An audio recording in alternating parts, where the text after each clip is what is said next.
like once you walk back in to that old familiar, it was like a Yeah. warm blanket. And I was like, oh, daddy's back and I'm going to win this time. I woke up outside of the car. Yeah. And you just stood up. I mean, I don't remember flying through the air. Adam, I did not send the other check back. And now in my mind, I've got $8,000 Oh my God. to go gamble. And I did. And I lost the $8,000 in 2 nights. All right. Hey, everybody. My guest today, some might say, is the godfather of the Gambling Recovery Podcast. Some people have thrown around the word GOAT. He is someone with lived experience. He's a member of the Lived Experience Collective. He is currently the Community Engagement Manager for the Connecticut Council on Problem Gambling. He has a YouTube channel with Christina Cook called The Bet Free Life. He is the host of All In, the Addicted Gamblers podcast. Been trying to get him on since day one. He's here with us now. Welcome, Brian Hatch, to the Modern Meeting. Brian, welcome. Thank you, Adam. Thanks for having me, man. This is awesome. Yeah, bud. I will say, isn't it better to do now, though? Now that It honestly you've been is. doing this a long time now, and Exactly. a while, so it's good to do it now where we can be looser. Because at the beginning, we would have been all tight, didn't know each other, but now, we were on stage together the other day, so Exactly. we have rapport now that we can. I love it. I have, I stopped writing down the questions because I have so many questions. That I was just saying before we hit record, even though I remember listening to your story, because fun fact, I've mentioned this on the podcast. The first podcast I ever listened to back in the end of February 2022 was your podcast. And I remember hearing your story. I remember bouncing around episodes, but I don't remember much. So I'm coming into this excited to hear your story for the first time. It's not memorable. It's like everyone else's story. I don't know about that. But before we get to the beginning, it's the first question I always ask everybody. Do you remember the first time where you realized, like I may have a problem with gambling? Well, I mean, that thought probably like 2 weeks in, but the actual time, 3 months in to go into the casino, I called the helpline in Michigan because that's where I'm from. And I was a freshman in college. I was at Eastern Michigan University, and I called whatever the helpline number was in Michigan at the time. And instead of, like you should do, saying, hey, I need help, I said, hey, I'm writing a paper about gambling addiction. Could you send me some information? Wow. And the lady, she probably could see right through what I was doing, but she sent me the information and I looked at it. And in the information that stuck out to me was the 20 questions you would get asked in your first Gamblers Anonymous meeting. Sure. And so I remember going through those questions, and I don't know, it was like 15 or 16 yeses. And I was like, yep, I have a gambling addiction. And I didn't tell anybody, and I wasn't going to because I want to keep gambling. And you said that was 3 months into your gambling? 3 months in, yeah. Wow. And so how old were you? I started September of 2000. Wow. Yeah, freshman in college. First month in. My friends called me my friends from high school called. Like Michigan's the mitten, so you're like my friends we're all scattered around the state. Yep. So I'm down here at Eastern, and the casino at 18 that you could get into was up here. And so it was 2.5 hours one way. And we played blackjack and I won. And that's what did it. It was that early big win that people talk about. I mean, it wasn't big, but to me it was big because it was more money than I was going to make at work the next day. And that's exactly what I thought. I was like, this is more money than I'm going to make tomorrow. Of course. And 2.5 hours, that's like right on the verge of like not too far. Like 2.5 hours one way. So it's 5 hours, yeah. Plan road trip every time. And I started doing it 2-3 times a week, 4 times a week, depending on cash flow and if I could make the trip. And so this is stopped going to class. And so this is kind of interesting because when you realized it was pretty much at the beginning. So we're just going to stay right here. So was there anything that led up to college? Like, did you gamble at all growing up, high school? Like, what did it run in your family? Yeah. So my grandfather played poker 2-3 times a week, right? Like World War II veteran going to the Knights of Columbus hall and playing poker with his buddies. So he taught me how to play poker when I was real little.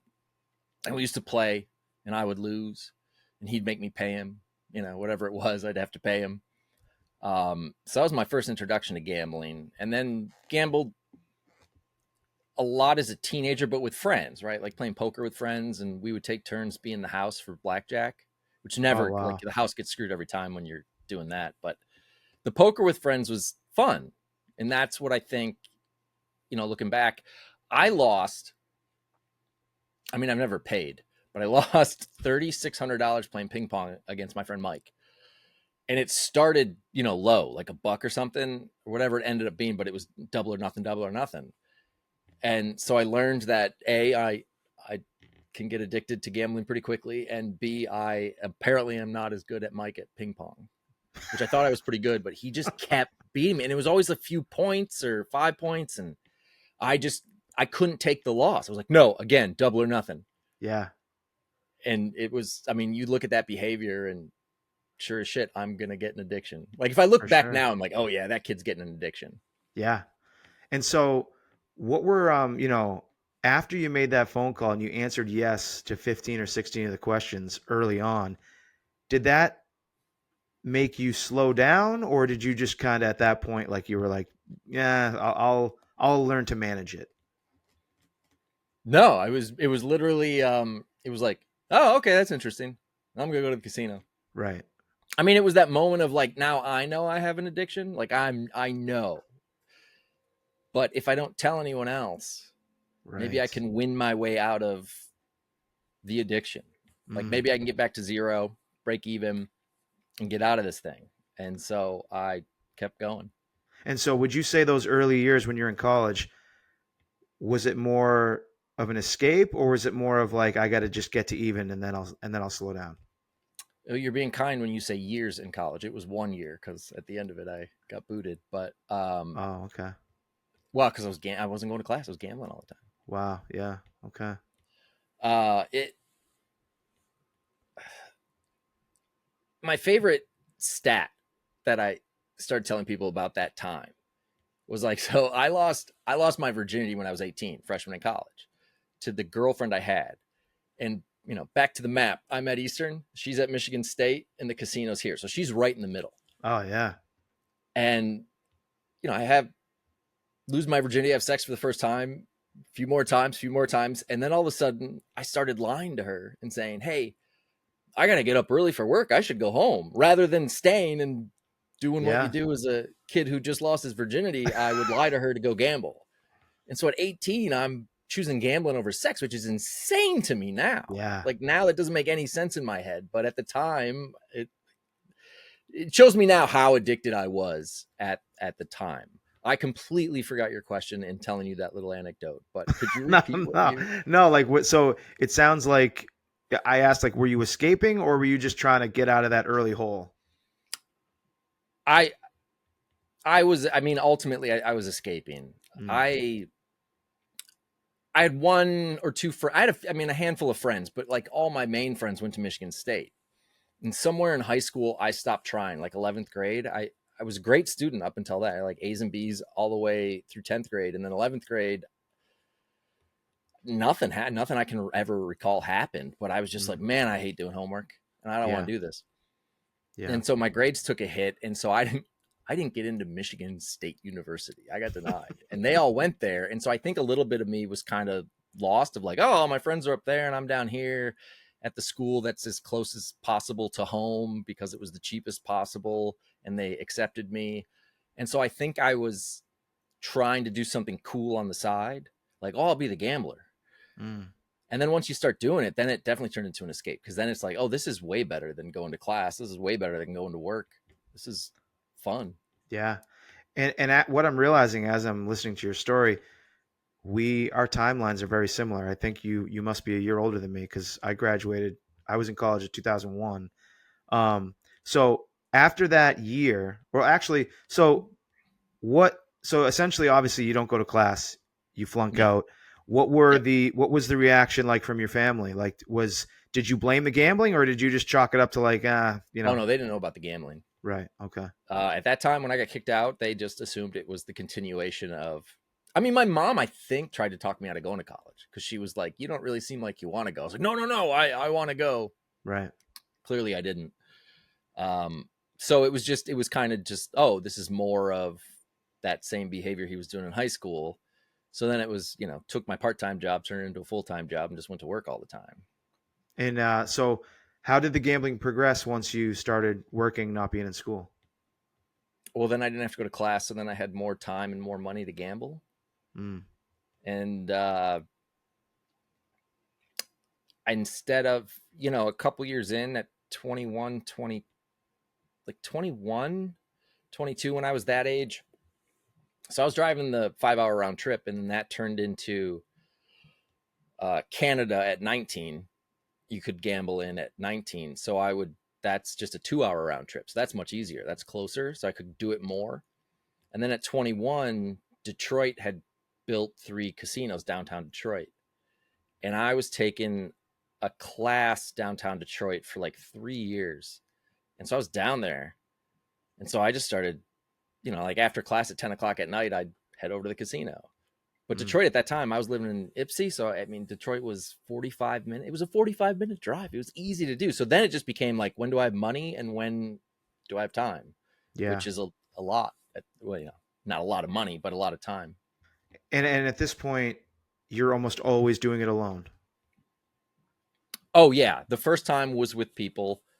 Very rarely did I ever gamble with people because I knew what Yeah. I looked like gambling.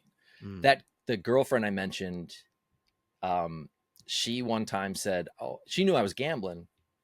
People knew I was gambling, but nobody knew how much." mm. And she said, "I want to come with you to the casino." I was like, "Oh, that doesn't sound like a good idea," but she did, and I kind of warned her ahead of time, like that's not a great idea. And she came, and my buddy Mike, the one I lost the ping pong money to, they were friends, so he came, and I sat at a blackjack table for I think 6 hours, and they walked around and played some stuff on their own, and then they came, and Mike stood behind me, and she sat behind me, and she sat behind me for many hours. And when a table's going good, people are excited, and so like I'm high-fiving the girl next to me. So then she got angry because I'm not flirting with this girl next to me, but I'm being friendly with her because we're playing, and not talking to Mm, her because I'm playing. And so then I learned quickly, like, don't bring anybody with you because they mm. don't gamble like I do. Like, they Right. want to go for an hour or two. I want to go till the money's gone. Yeah. Um, so now during this time, I'm thinking of like, 2002 to 2007. This is pre-recession. This is poker boom. I know how I ended up maxing out credit cards and stuff, especially once I get into table games. What was that 5-year period like for you? Did you ever cross that line where you cash advanced or borrowed, or were you always just spending your own money? Oh yeah, I mean, I definitely beg, borrow, steal. Yeah. Um, I I guess the way that the rhythm I got into was go to the ATM outside of the casino, at my bank, no fees, take out 600 bucks. I never had more than 1,500, 2,000 in my bank account ever because, I'm making 12 bucks an hour at that time, working an hourly job. And so I'm taking out 600, which is like the limit on the ATM, and then stop, pick up a pack of cigarettes because I was chain smoking at that time when I was gambling, and then go to the casino and then lose that 600. And then in the back of my mind would just be like, oh, don't worry, I can go. I would I would plan ahead of time to over withdraw my bank account. Of course. So after midnight, I could take out another withdrawal and I could go over like to negative 600 bucks or something. TCF Bank would let me do. Hmm. And so I would do that. I took advantage of that. So Yeah. I always had like, oh, I have another 600 bucks in my back pocket. And then, you get the fee. And then when that went through, I had gotten my first and second and third credit card at that time. So then I started taking advance off credit card. And then if I still lost at the end of the night, then it was the next day of like, how do I pay rent? How do I pay bills? I'd go get a check and go and payday advance loan, Mm, which again was like a $75 fee for 600 bucks or something. So I'd get yeah. that. So then they would withdraw my bank account on payday. So I'd still be negative, but I'd be able to pay rent at least and figure out, how to eat and stuff for a few weeks. Yeah. Yeah, you're bringing me back. I mean, that's the one thing I never did. I never did like the payday loans. I don't know. I always found other ways. But So My credit wasn't good enough to get better loans. right. Oh yeah. Yeah. Same. um. So so when did anyone start to notice? Like, were you successfully leading the double life, or did future girlfriends find out? Did your friends? Did your family? Like, how did this continue to progress? My parents found out. Well, like my coworkers knew as much as I would tell them Mm, because like I worked at the same place for a while. I don't know. The best way to answer this when I was like 23, 24, a few things happened. Um, First thing that happened was my parents found out because I told them, and I didn't tell them because I was like, I need help. I have an addiction. I told them because I was like, I need help. I need money. don't And mean to laugh. It's they were just like, "What? No, you can laugh all you want." Uh, they, why do you need money? I was like, "Well, I have a gambling addiction and I've been gambling." And so, my mom cried. My dad was sad because I'm not doing it in the tone I did it to them, but I was very down and out. And so they bailed me out. And of course, it was like, well, you need to go get help. And I was like, yeah, no problem. I will do that. mm, But, this is why they tell parents not to bail out their kids in this, because then, the mind resets to zero and you're like, all right, well, maybe I could win a little bit again. right. So that didn't really work. And then um, spending all night at the casino does not bode well for somebody who had a job that started at 7, 8 o'clock in the morning. Mm, A lot of times I would go straight to work smelling like the casino, which and so eventually that caught up with me and I got fired from my job for showing up late all the time. mm, And that was because I was at the casino all night long. And when I got fired, I went to my grandfather, and I was like 23, 24, and the one who showed me how to play poker, and I said, hey grandpa, I need to get my life right. I got fired. And he's like, yeah, I know you got fired. I'm like, all right, well, I want to go back to school, right? I want to go to community college. Please let me go to my parents aren't going to co-sign a loan for me. Would you co-sign a loan uh, so I could go to community college? And we were talking about $4,000 so I could get classes, books, all that stuff at community college. And he World War II veteran. He was like, well, you should join the military. And I was like, all right, but if I'm not going to do that, would you co-sign this loan? And he was like, yeah, yeah. And I believe in that moment that I really did want to go to school.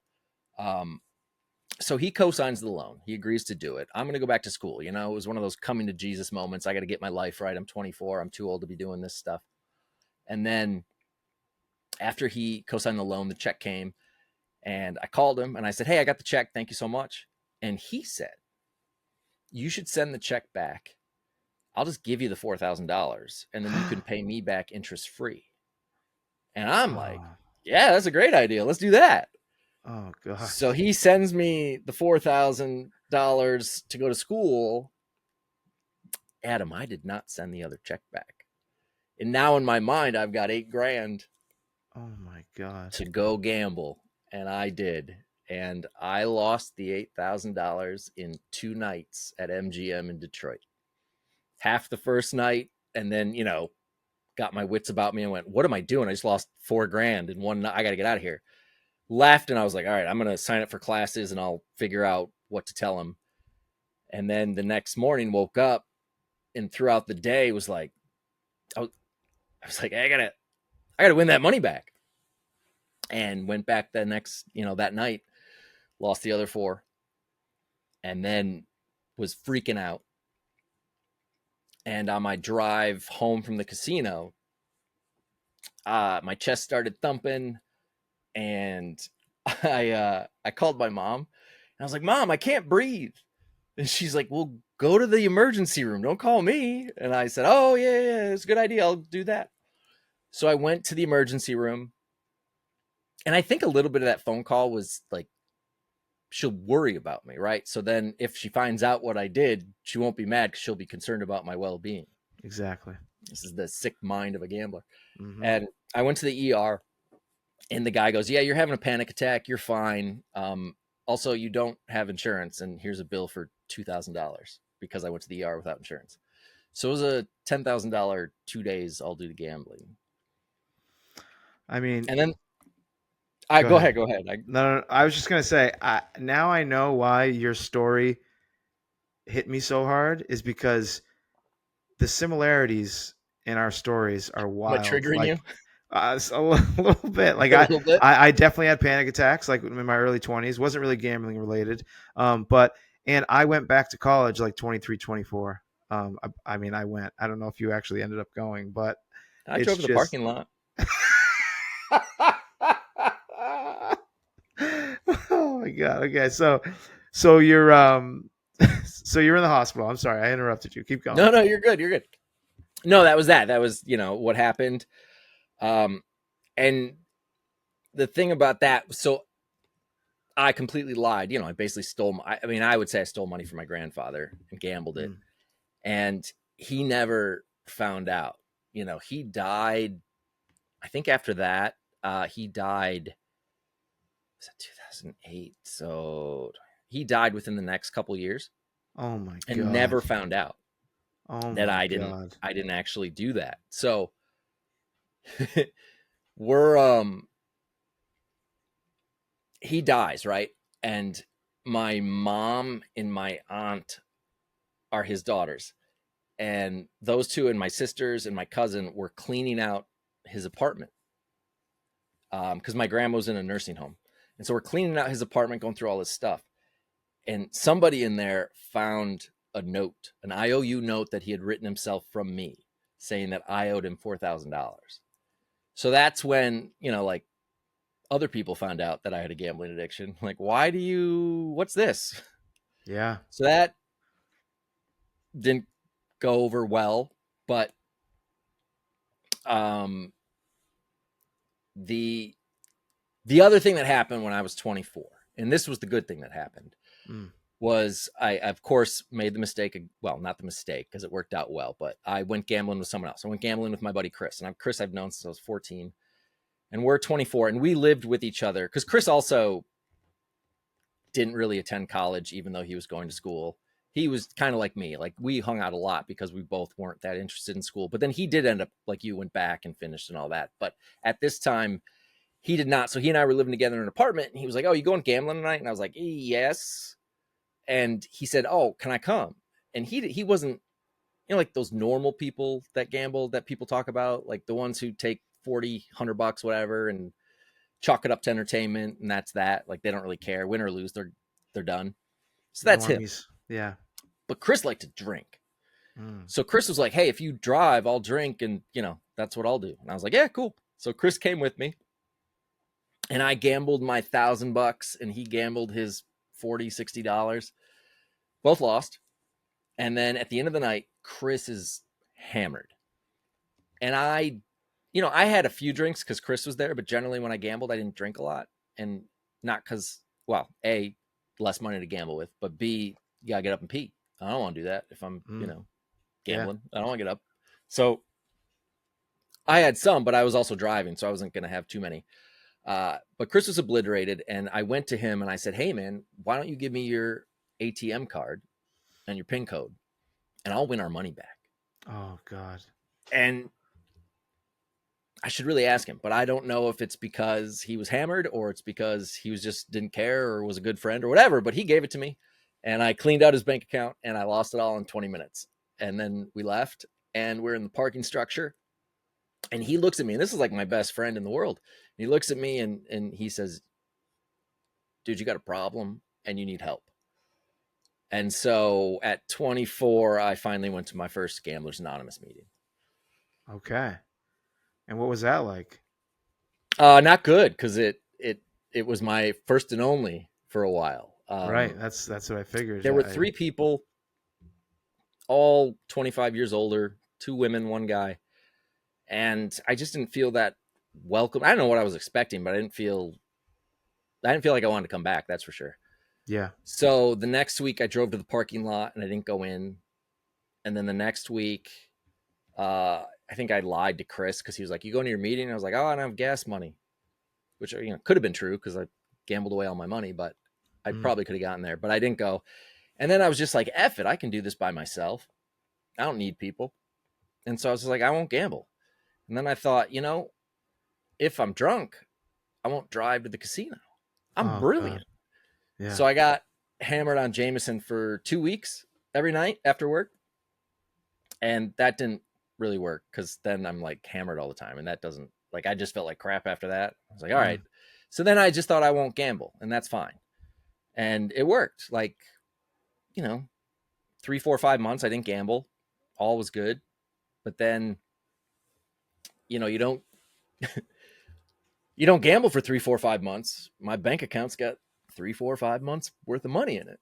Yeah. And there was I think looking back now, I would call it a trigger. But the casino that I used to go to in Detroit, Motor City Casino, it was what I considered to be the dirtiest of the 3 casinos. So I was like, I'm less likely to run into anybody I know at this casino. They're going to go to the Mm. fancier places. Right. So I would go there to avoid people. And they had an ad on the radio, and the ad was it used some song, some like 70s funk song or something. And I heard that song, and I was just like, oh, I'm going. And Wow. I went after like Interesting. 5 months of not going. I went, started that gambling all over, and then that eventually that stopped because one night I just got sick of it. And I was 26 and I was at the casino, and I was like, I don't feel good. Like, this doesn't I don't like this anymore. Like, it just kind of happened, right? Like, I was just done. And I had $200 left in my hand, and I put it in a poker machine. I just kept pressing the button until it was gone. Like, I didn't even care. Mm. I just didn't want money in my hand. And then I went to my second GA meeting, like a year and a half after my first. And I went to a different room, and that room was great. Like, those people were wonderful. And that was the last day you placed a bet? No. Yes. No. Oh, okay. Okay. it was for 2.5 years. Yeah. Wow. I went Okay, but to hold I on. went to Hold on. Yeah. So what were the differences between the second day night of GA compared to the first? Besides, obviously, I'm sure there's more than 3 people. Different room. I walked in, I felt welcome. People were nice. People were like, it seemed like that room had it going on. It was probably the fact that first room had 3 people, and it Mm. just seemed like not a well-oiled machine. The second room seemed like a well-oiled machine of like, hey, come on in, have a Yeah. seat, tell us about yourself. So for 2.5 years, you are going to meetings, you got a sponsor, you're working the steps. No, I never got a sponsor, and here's why. I mean, eventually I did, but when I walked into that meeting, they said, are you new? And I'm like, well, no, I've been to one meeting, right, a year and a half ago. So I said, no, I'm not new. So Mm. they never did that like new person meeting thing where they introduce you, they Right. give you the temporary sponsor, and then you can, hopefully Yeah. find somebody. So I think like a year in or something, I just asked somebody else in there. I was like, hey, I never got a sponsor. How do I do that? And he's like, oh, you just ask somebody. So I asked somebody, and he was my sponsor. But like, yeah, working the steps. For me, it was all about like going to the meeting, and it was the weekly reminder of don't gamble. It's better with gamble. And my bank account, I was paying off debt from gambling. Mm. I got my job back that I got fired from because the guy who fired me got fired. So then they hired me back, and it was great. Like 2.5 years of not gambling, my bank account went back up, and then I was not really progressing in life, but I was, getting back on track. Sure. And then, Adam, 2.5 years in, that damn word complacency set in, Yeah. and I remember one Monday night, I was just like, I'm not going to go tonight. I'm not going to Ooh. go to my meeting, and I didn't go. And then I was like, man, that was nice having Monday night off. I haven't had a Monday night off in 2.5 years. Then the following week came, and I was like, yeah, I'm good. I'm good. I was like, I'm not going to gamble. So then I didn't for like 3, 4, 5 months. Well, for the 2.5 years, and then an additional, like 3, 4, 5 months without going to GA, I didn't gamble, and I thought I was fine. And then I heard that radio ad one day at work, and it just hit me in the right way. And I had money in my bank account, like things were fine. My parents didn't ask me about gambling anymore because they knew I was going to GA every week. They still thought I was going to GA every week, and I went back, and Wow. you know, credit was So now, better, so I was able to get shadier loans to to to gamble with when I ran out of money, and just went back and higher amounts, right? Like you're not going to gamble $5 anymore. That's not fun. yeah. Now, how old are you at this point? When I went back, I was 28. Okay. And now I'm always I'm always so intrigued by relapse stories, especially people who get some time under their belt, like 2.5 years plus the Yeah. 4.5 months.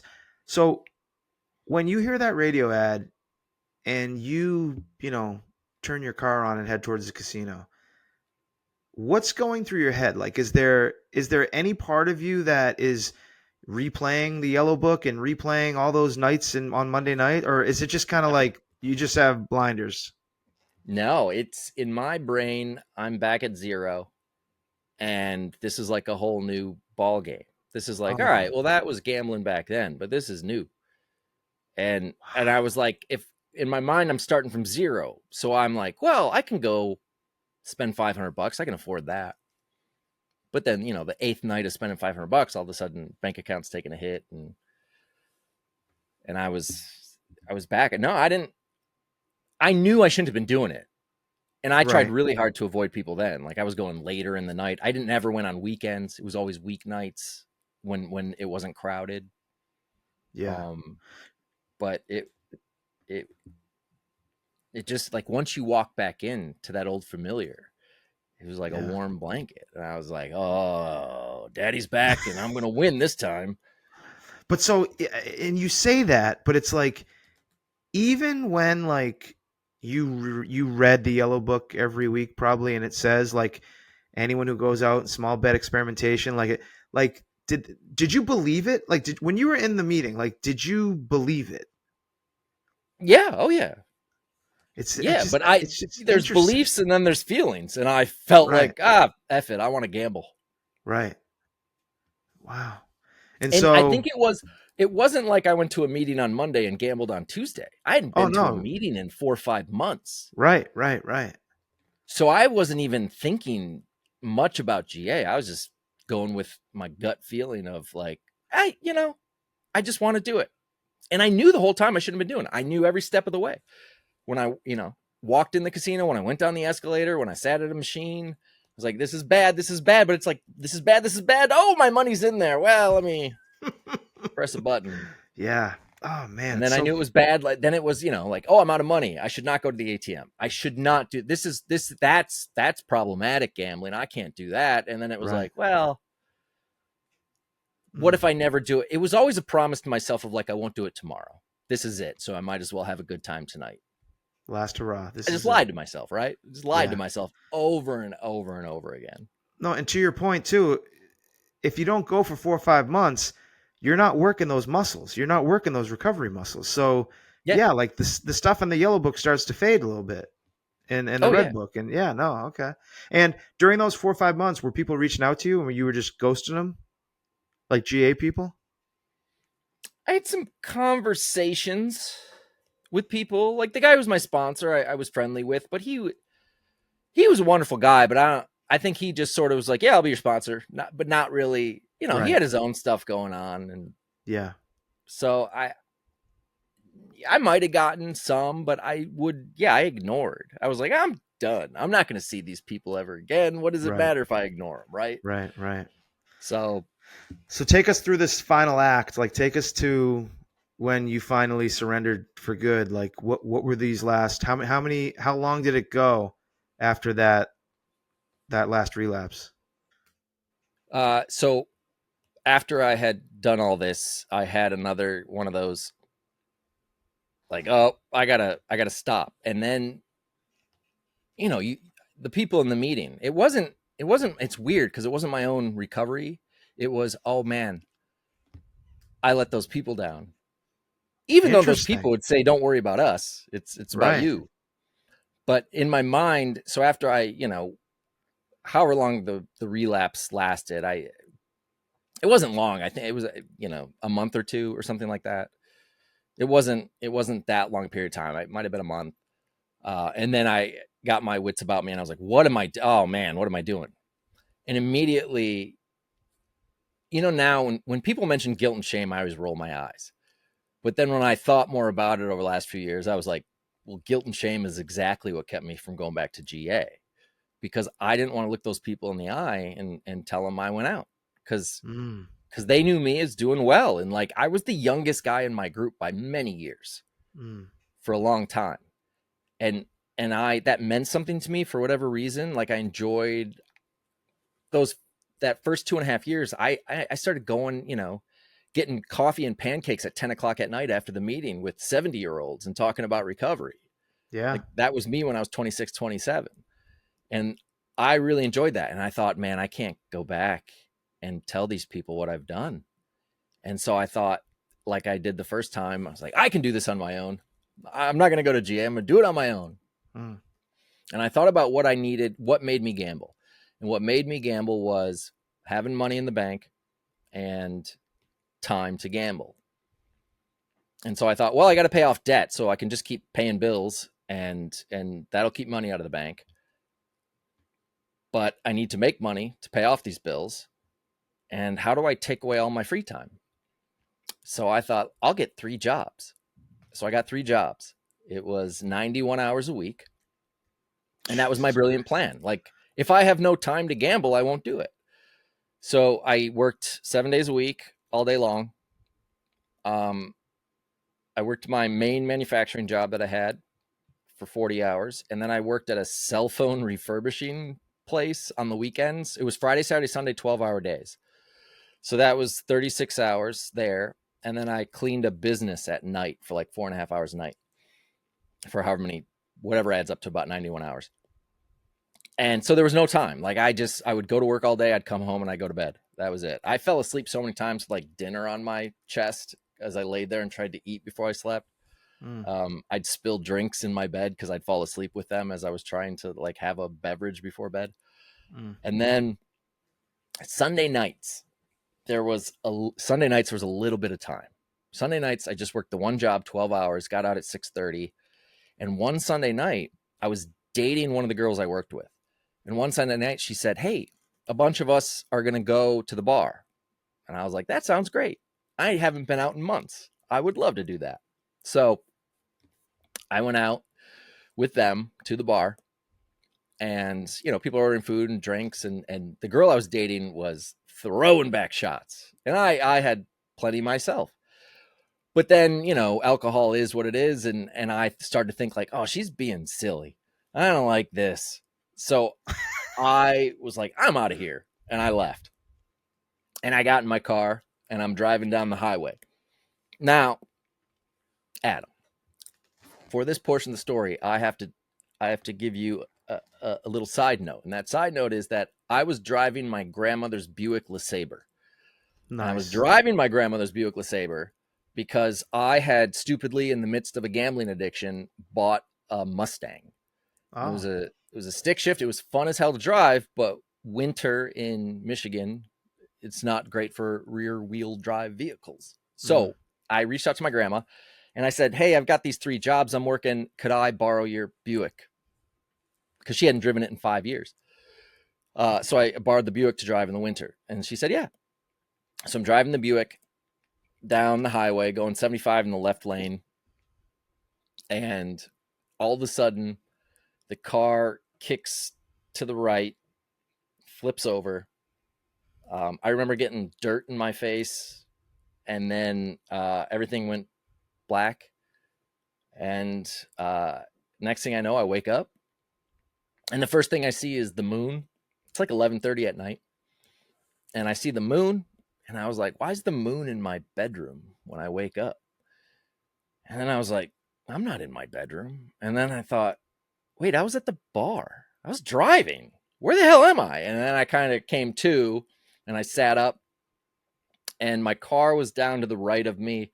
It was upside down, and I immediately, like, it just dawned on me of, oh shit, I am gonna go to jail tonight. And so no other cars were stopping, and I was like, what, did nobody else see this? So I stood up and I immediately looked for my cell phone to call the police. Couldn't Were find my you cell phone. ejected? Were you ejected from the car? I woke up outside of the car. Yeah. And you just stood up. I mean, I don't remember flying through the air or rolling, but yeah, I Right. was in the car at one moment and then I woke up outside of it. Holy shit. So after I stood up, couldn't find my cell phone. My feet were really cold.